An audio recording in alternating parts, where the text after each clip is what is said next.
Good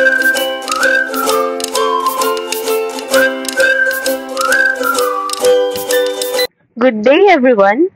Today, I want to discuss something very important.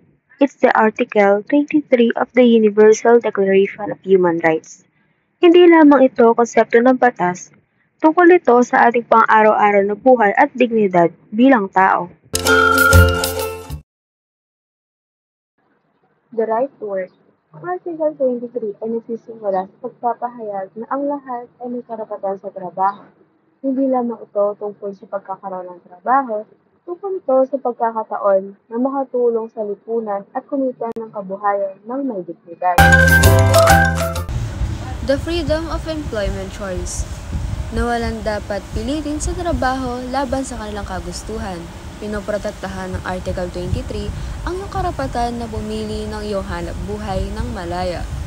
Nangangahulugan ito na walang sapilitang panggawa, walang pang-aalipin at ang kalayaan na tahakin ang landas sa karera na iyong ninanais. Just and favorable conditions.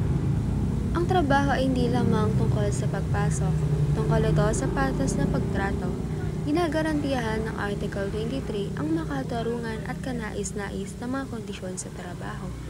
Kasama na ang patas na sahod na magbibigay daan sa iyo na mamuhay ng disente, ligtas na kapaligiran sa pagtatrabaho at makatwirang oras ng pagtatrabaho. Protection against unemployment.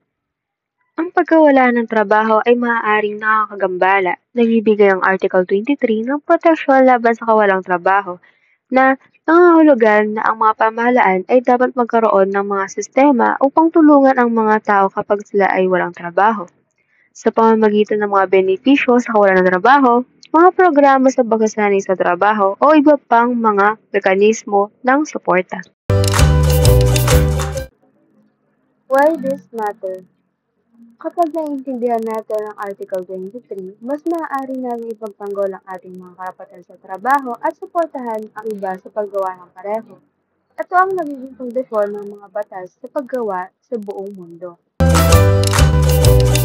So choose the right company to work happily, peacefully, and equally.